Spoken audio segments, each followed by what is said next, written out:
السلام عليكم ورحمة الله وبركاته. النهارده إن شاء الله هنعمل مع بعض كشك سهل وبسيط. عبارة عن الأول إحنا عملنا بصلتين ادينا فرماهم بشوحهم. البصل ده هو اللي إحنا بنحطه على وش الكشك بتاعنا. تمام بيحمر. أما ده معانا طبعا أهي شوربة دسمة تكون معانا مفرزينها في عندنا زيادة فشيناها في الفريزر نزلناها. ادي معانا الشوربه ومعانا طبعا كوبايه دي من الزبادي اللي انا حطاها، ومعانا ده الصلصه اللي احنا حاطينها معانا برضو مفرزينها في الفريزر. تمام. ومعلقتين من السمنه بس بنفس الشكل ده. هنعمل ايه بعد كده؟ ما تنسوش طبعا لسه الدقيق، بس انا بقول لكم على الخلطه اللي انا حطاها في الحله. تمام. بعد كده هنجيب معلقتين من الدقيق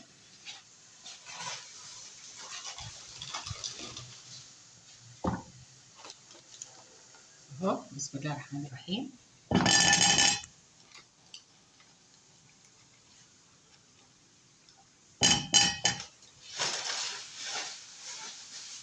وبعد كده طبعا بنحط الشوربه وبنقلب بعد كده. بسم الله الرحمن الرحيم. الشوربه لسه بارده برده، تسيح شويه كده، تسيح شويه الشوربه. بنحمر البصله بتاعتنا اللي احنا قلنا عليها. البصل بس يكرمل. لو انت عايزه تحط ذره من السكر معاكي يكرمل اكتر، بس ممكن مع الملح اللي احنا حاطينه في البصل مش هيدي حاجه عادي يعني، بس بيطلع شكله حلو جدا. قرب كده يكرمل معانا البصل. تمام.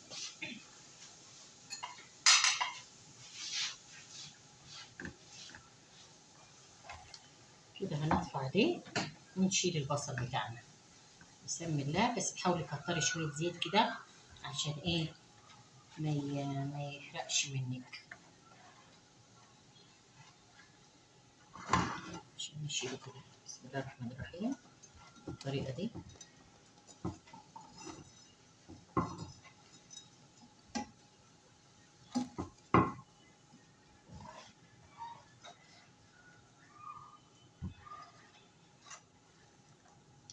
كده البصل بس، محمروش اكتر من كده. عايزه تدوسي عليه شويه ماشي.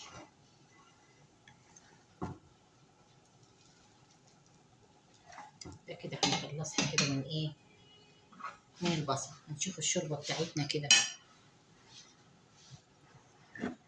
ساحت شويه اهو.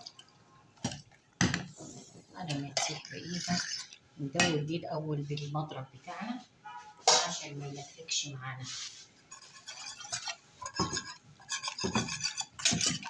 اهم حاجه في الدقيق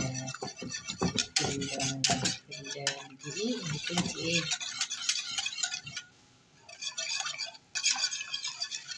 اهم حاجه في الدقيق ان انت تعمليه على البارد عشان ما يلفكش معاكي.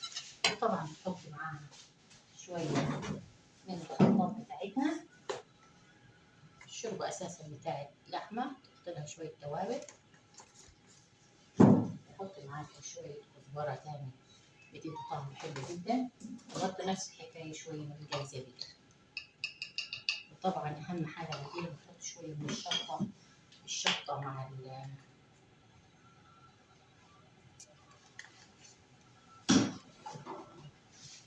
مع الكشك حلوه جدا. نقلبها كده وبعد كده بنضيف باقي الشوربه بتاعتنا. بسم الله عليه افضل الصلاه والسلام.